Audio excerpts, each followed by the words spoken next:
Hello बच्चों, welcome to all of you topper physics Manish Ranjan. और आज हम लेकर के आए हैं इलेक्ट्रिसिटी के एंड में द बेस्ट न्यूमेरिकल्स जो एनसीईआरटी बेस्ड है और सबसे इम्पोर्टेंट न्यूमेरिकल्स है। वैसे तो मैंने अपने वीडियो में ढेर सारे न्यूमेरिकल्स बताए हैं। मुझे लगता है अगर कोई शुरू से लास्ट तक अगर उस वीडियो को देखेगा तो ऐसी कोई न्यूमेरिकल्स नहीं है जिसका कंसेप्ट क्लियर नहीं हो। लेकिन फिर भी न्यूमेरिकल्स एक ऐसा चीज़ होता है, फिजिक्स के मैथमेटिक्स को न्यूमेरिकल्स कहते हैं। जितनी प्रैक्टिस कर लो उतना और कॉन्फिडेंस हो जाएगा, अच्छे से अच्छे कंसेप्ट और क्लियर होते हैं। तो चलो हम शुरू करते हैं आज the most important numerical based on NCERT. NCERT की बुक पर बेस्ड हैं और ऐसा लगा कि इस क्वेश्चन सबके साथ डिस्कस कर लेने से और कंसेप्ट क्लियर हो जाएंगे। चलो देखो, सबसे फर्स्ट क्वेश्चन है how many 176 ohm resistors in parallel are required to carry 5 ampere on a 220 volt line. सबसे पहली बात, कोई भी क्वेश्चन है निश्चित रूप से वो सर्किट होगा। यहाँ पर डायग्राम बनाने की जरूरत नहीं है, लेकिन फिर भी मैं चाहूँगा कि तुमको समझाने के लिए मैं डायग्राम बनाऊँगा, लेकिन तुम लोगों को बनाने की ज़रूरत नहीं है स्कूल के एग्जाम वगैरह में। फिर भी मेरा उद्देश्य है हेल्प करना।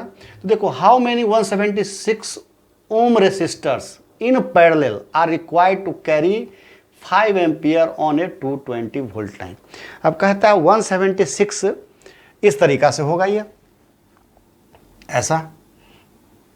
ऐसा होगा। 176 ओम का है, ऐसा है।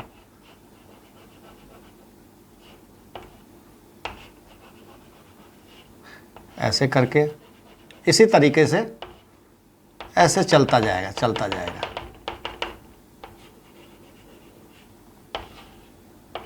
ऐसा करके नहीं, इसी टाइप का रहा होगा सर्किट। इसके साथ फिर बैटरी वगैरह लगा होगा, अलग चीज़ है। सबसे पहले हम ये देखेंगे कि एक्चुअली में इस सब का जो सर्किट होगा, देखो सबसे पहले दिया क्या गया है मैथमेटिक्स में। देखो दिया क्या गया है, गिवन पहले लिखो, है ना। गिवन लिखते हैं, यहाँ हो जाएगा। गिवन क्या दिया हुआ है, गिवन देखो करंट कितना है, I = 5 एम्पियर। किस चीज़ से, मेरे वीडियो में बता चुका हूँ, यूनिट से हम पकड़ लेंगे उसको, यूनिट से आइडेंटिफाई करेंगे।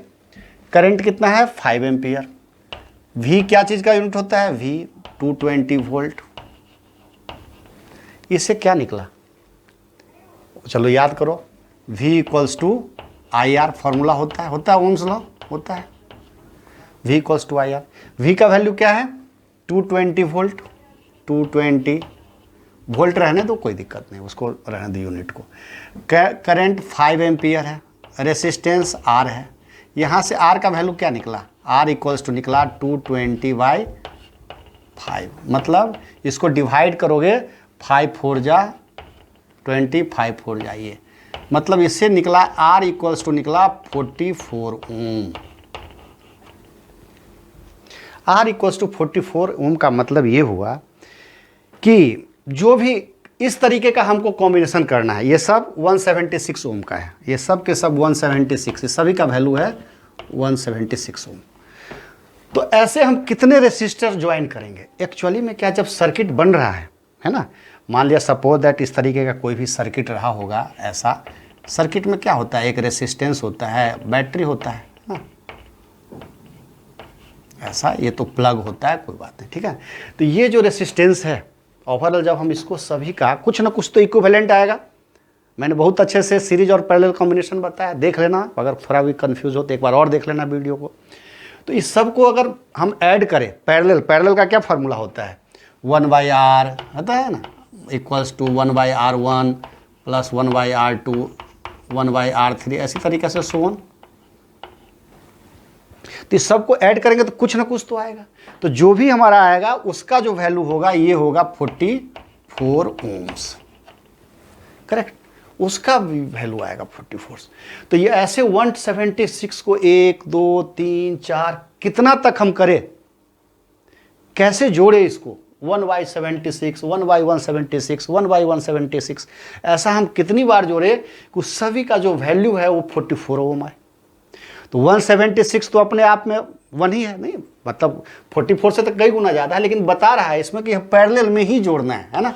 ये भी क्लियर बता रहा है, पैरेलल में ही जुड़ेगा तभी तो वैल्यू कम आएगा।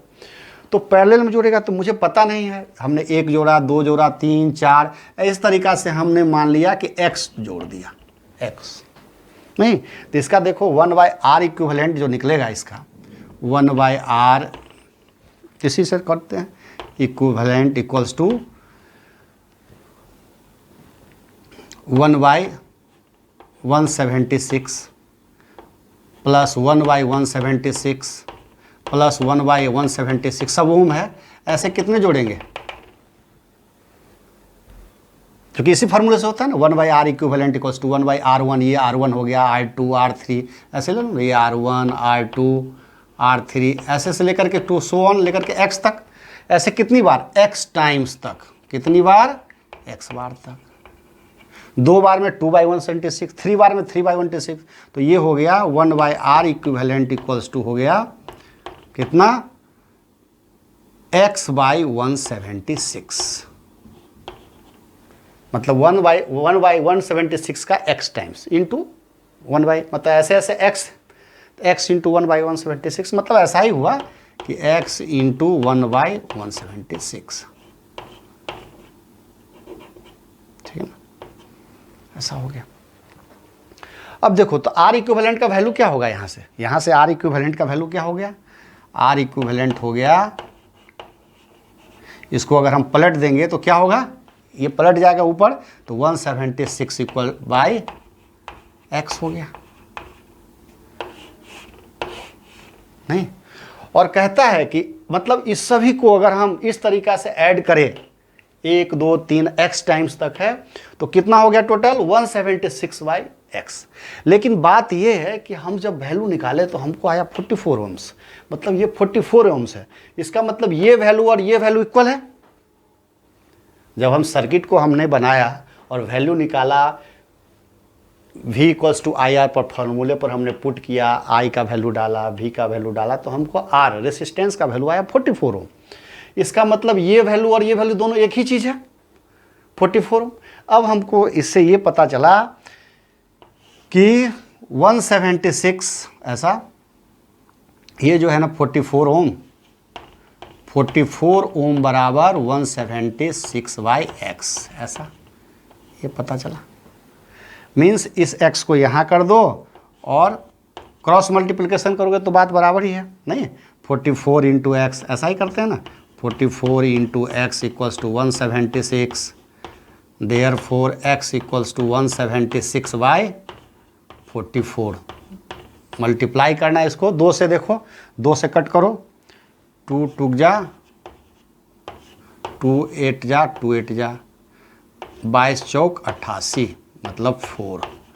मतलब x का वैल्यू आया हमारा, इसका आंसर आया कितना, 4 आ गया आंसर। मतलब ऐसे ऐसे ऐसे ऐसे ऐसे ऐसे कितने जुड़ेंगे, 4 ही जुड़ेंगे, ठीक है ना। जब 4 को जोड़ेंगे तो हमारा जो वैल्यू आएगा वो कंप्लीट इतना रेसिस्टेंस का आ जाएगा, ठीक है। तो इसका आंसर हो गया 4। ऐसे ऐसे कितने रेसिस्टर जोड़े जाएंगे, 176, ठीक है। Okay, concept clear. चलो अब सेकंड क्वेश्चन पर चलते हैं। देखो थोड़ा एक बार पॉज करके देखो, अपने से ट्राई करके फिर हम बताते हैं। पॉज करके देख लेना। A piece of wire of resistance R is cut into 5 equal parts. These parts are connected in parallel. If the equivalent resistance of this combination is R dash, then the ratio R/R dash is। कहता है कि एक wire है, कोई सा भी wire है, कोई जो भी वायर होगा उसका तो कुछ न कुछ रेसिस्टेंस होगा, ऐसा नहीं, इस तरीके का वायर है, सबको ऐसा ऐसा ऐसा ऐसा ऐसा वायर है। इसको हमने क्या किया, 5 हिस्से में कट कर दिया, 1 2 3 4, 1 2 3 4 5 हिस्से हो गए। तो मान लिया अगर ये टोटल R है, ये piece of wire of resistance R, इसका रेसिस्टेंस R है, इस वायर का जो रेसिस्टेंस R है, तो ईच पार्ट्स का रेसिस्टेंस कितना हो जाएगा, ये हो जाएगा R/5, 5 हिस्सा किया, ये भी हो जाएगा R/5, ये भी R/5। तुम लोग को डायग्राम नहीं बनाना है, केवल समझना है, R/5, बस ऐसे समझाना। तो ईच हिस्से का जो रेसिस्टेंस होगा ये हो गया। अब इसको इक्वल पार्ट्स में कट कर दिया। These parts are connected in parallel. अब इसको कट करके किस में जोड़ दिया, पैरेलल में। पैरेलल में जब जोड़ दिया गया, इस तरीके का जोड़ दिया गया, पैरेलल में नहीं, इस तरीके का जोड़ दिया गया, देखो ऐसा, 2 3 4 ऐसा 5 इस तरीके से जोड़ दिया गया। तो ये सब अपने आप में कितना है r/5, ये भी r/5, ये भी r/5, ये भी r/5, ये भी r/5 है, करेक्ट। अब देखो इस सबको जो इसका इक्विवेलेंट कुछ ना कुछ तो होगा, जब सबको जोड़ेंगे तो कुछ ना कुछ तो इक्विवेलेंट निकलेगा, नहीं? तो इसका इक्विवेलेंट मान लिया हमने 1/r इक्विवेलेंट, ऐसा इक्वल्स टू, उसने बोला है कि इस 1/r इक्विवेलेंट को आप 1/r इक्विवेलेंट मत मानो, इसको बोला है कि 1/r' आप मानो, ठीक है। चलो आगे लिखते हैं। तो ये क्या हो गया 1/r1 लिखो, 1/r2 plus 1/r3 plus 1/r4 plus 1/r5, ऐसे जोड़ दिया गया r1 r2 r3 r4 r5। पता चला ये सब तो इक्वल है। कहता है कि आप इस 1/r इक्विवेलेंट को आप 1/r' मान लो, जो भी मानते हैं 1/ ऐसा r' बोल रहा है मानने के लिए, ठीक है, हमने मान लिया। अब देखो इसका वैल्यू क्या आएगा 1/r1, r1 का वैल्यू क्या है r/5, ठीक है, plus 1/r/5 plus 1/r/5 plus 1/r/5 ऐसा प्लस 1/r/5। जब इसको सॉल्व करेंगे तो क्या आएगा, ये 1/r' इक्वल्स टू क्या होगा, ये 5 पलट करके ऊपर चला जाएगा तो 5/r प्लस 5/r, ठीक है, correct, plus 5/r plus 5/r, correct हो गया। 2 2 4 1 5 हो गया। अब देखो इस क्वेश्चंस का, अब देखो 1/r 5/r तो क्या हो गया, ये 1/r' इक्वल्स टू 1 2 3 4 5 है तो 5 × 5/r, नहीं मतलब 1/r' equals to 25/r, correct. अब कहता है क्या, if the equivalent resistance of this combination is r', कहता है ये r' है, then the ratio of r/r', कर दो r/r', देखो यहीं से निकाल लो, इसको पलट दो, पलट दोगे तो क्या निकलेगा, ये r'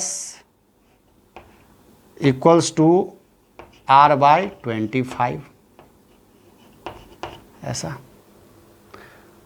हो गया, ये r' का वैल्यू होगा। अब कहता है कि रेशियो हमको किसका निकालना है, r/r' का। चलो निकाल लो, r के जगह पर r ही रखो, r' के जगह पर क्या रखेंगे अपन, इसको रख देंगे, इस वैल्यू को पुट कर देंगे। तो देखो r' के जगह पर ये रख दिया अपन, सॉरी क्या है r/25, ये पलट करके ऊपर चला जाएगा r/r × 25, ये कट हो गया, क्या बचा 25। ऑप्शन है क्या कहीं, देखो डी नंबर ऑप्शन सही हो गया। चलो अब इस दोनों को, तो यही चीज़ है न्यूमेरिकल्स में, थोड़ा प्रैक्टिस करना है, थोड़ा सीखना है, और मेरे साथ साथ कर लो, एक इसके बाद भी अपने घर में इसको प्रैक्टिस करो। चलो इसको नोट कर लो, फिर मैं मिटा करके एक आध और क्वेश्चन करवाते हैं, अच्छा सा क्वेश्चन, ठीक है।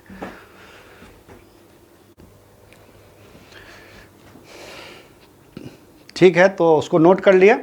अब देखो वीडियो बनाने में बहुत मेहनत है क्योंकि तुम लोग की सुविधा के लिए टाइम कंज्यूम ज़्यादा नहीं हो, बर्बाद नहीं हो समय, उसके लिए थोड़ा मेहनत करके लिख दिया हूँ इस पर। और सबसे बड़ी बात यह है ना कि क्लास में पढ़ा रहे थोड़े से भी कुछ हो गया तो फिर से लिख करके फिर से उसको अपने तरीके से बता दो।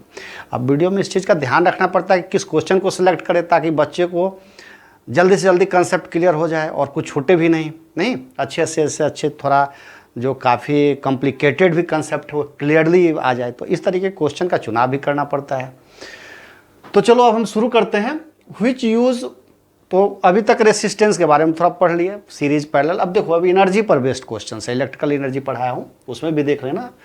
Which use more energy, a 250 watt TV set in 1 hour और a 1200 watt toaster in 10 minutes. क्या होता है कि एक टीवी का सेट जो है ना 250 वाट का 1 घंटे तक चलाया गया उसको, और एक टोस्टर जो है ना 1200 वाट का 10 मिनट तक। अब होता क्या है, घर में जो भी फ्रीज होते हैं, हीटर होते हैं, गीजर होते हैं, सबके इलेक्ट्रिकल पावर अलग अलग होते हैं, जो मैं इलेक्ट्रिकल पावर चैप्टर में हमने चर्चा किया है। तो देखो एक जो टीवी है, टीवी सेट है 250 वाट का, इसको 1 घंटे तक चलाया गया। और एक 1200 वाट का क्या है, टोस्टर है, 10 मिनट्स तक। तो कहता है कि कौन ज़्यादा इलेक्ट्रिकल एनर्जी कंज्यूम कर रहा है। तो सबसे पहले हम इलेक्ट्रिकल एनर्जी का फार्मूला लिखते हैं, E = P × T, यही होता है फार्मूला, करेक्ट। अब ये हम निकालते हैं कि इसका टीवी सेट का निकालते हैं। सबसे पहले टीवी सेट का निकाल लेते हैं, E = P × T। अब एक चीज़ मैं बताया था कि P निकालने के लिए हम क्या करेंगे, सबसे पहले इलेक्ट्रिकल एनर्जी चैप्टर में madam confirm calculation of electrical energy में बताया था, P जब भी निकालना है, P का वैल्यू क्या है 250 वाट। क्या करेंगे, इसको सबसे पहले किलोवाट में चेंज करेंगे, किस में, किलोवाट में। 250 वाट को क्या करेंगे, 1000 से डिवाइड करेंगे, ये हो जाएगा किलोवाट, करेक्ट। अब इसको कट कर देंगे, चाहो तो कट कर दो या नहीं चाहो तो नहीं भी कट कर दो तो अच्छा रहेगा। ये कट हो गया, 25 4 जा मतलब 1/4 हो गया 0.25, क्या हो गया 0.25 किलोवाट। कोई डाउट, नहीं भी कट करते तो भी अच्छा था, कोई बात नहीं। अब देखो टाइम कितना है, T = देखो 1 आवर्स। टाइम को भी किस में लेना है, आवर में, ठीक है। तो 1 आवर हो गया, कोई डाउट नहीं। इस वैल्यू को यहाँ पुट कर दो, E = P × T। P का वैल्यू यहाँ से रख दिए, पुट कर दिया, कितना है 0.25 किलोवाट। लिखने की जरूरत नहीं है, लास्ट में डायरेक्ट यूनिट लिख देंगे, × 1 मतलब E का वैल्यू हो गया 0.25 किलोवाट आवर। ये हो गया E का वैल्यू, किसका, टीवी सेट का। मतलब एक टीवी सेट जो 250 वाट का अगर 1 घंटे तक जलाया जाता है तो इतना kVH 0.25 लेता है। अब बात करते हैं किसका, अब करते हैं टोस्टर का, ठीक है। चलो टोस्टर का करते हैं,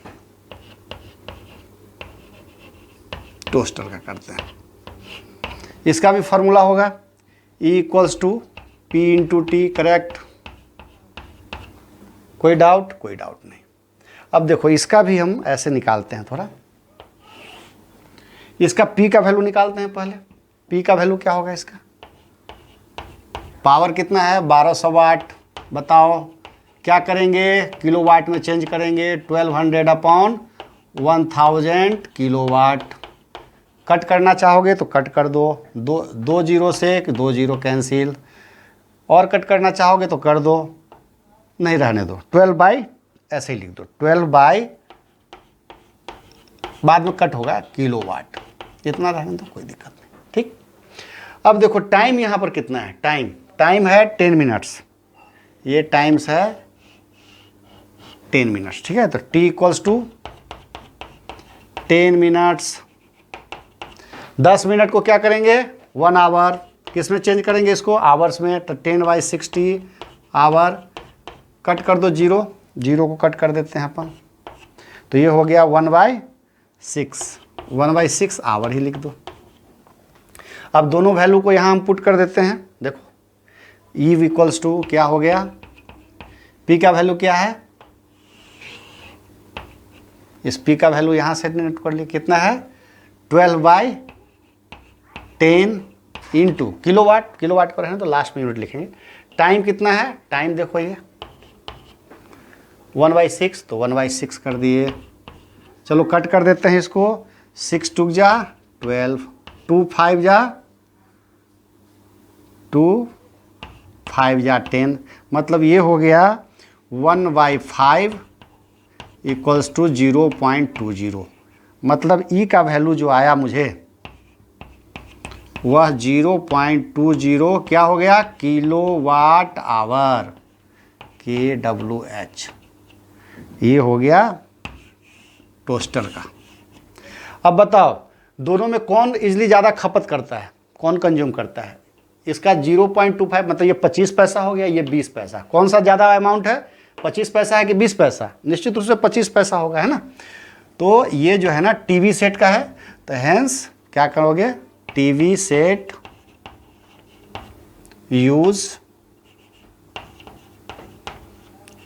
यूज मोर एनर्जी। करेक्ट हो गया आंसर। चलो अब लास्ट वाला क्वेश्चन, इसको तुम लोग बनाना, होमवर्क दे देता हूँ, ठीक है। होमवर्क थोड़ा करना, थोड़ा हिंट भी दे देता हूँ। An electric heater of resistance, कोई हीटर है जिसका रेसिस्टेंस है 8 ओम, पहले यूनिट को सीधे अंडरलाइन कर लो, 8 ओम है। Draws 15 ampere from the, ampere किसका यूनिट होता है, करंट का, मतलब करंट कहाँ से खींचता है, फ्रॉम सर्विस। वही घर में हीटर है, हीटर में ऐसे करके प्लग बोर्ड में लगा दिया है, मतलब मेन स्विच से खींचता है। फॉर 2 आवर्स, टाइम कितना, 2 घंटे। Calculate the power developed in the heater, heater में कितना पावर डेवलप किया, या ये भी कर सकते हो 2 घंटे में कितना कंज्यूम किया। जो अब देखो यहाँ जो सबसे पहले लिखेंगे हम गिवन, हिंट दे देता हूँ। गिवन में क्या लिखेंगे, देखो आर का वैल्यू दिया हुआ है, तो आर लिखो 8 ओम, और क्या है, current I equals to 15 ampere, और क्या है, और टाइम 2 आवर। ये भी अच्छी बात है। निकालना क्या है, मुझे निकालना है P, calculate the power, P का निकालना है वैल्यू, पी का भी वैल्यू निकालना है। अगर पूछ दे कि एनर्जी का कितना कंज्यूम हो गया, तो हो सकता है तुम ई भी अपने से निकाल लेना, ठीक है ना, ई भी निकाल लेना, मेरे तरफ से क्वेश्चन रहेगा। अब देखो, अब ई निकालने के लिए तो क्या चाहिए, E equals to P into T. हर हाल में हमको पहले पी निकालना पड़ेगा। सबसे पहले क्या निकालो, सबसे पहले ये निकालो, सबसे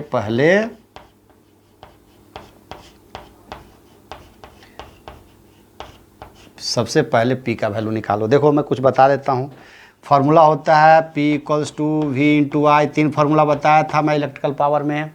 एक P इक्वल्स टू, और क्या था बताओ, जल्दी से बताओ, P का वैल्यू क्या था, P equals to V square by R, यही था क्या, correct, P equals to V square by R. और एक P इक्वल्स टू क्या था, आई स्क्वायर आर था ये। देखो P इक्वल्स टू,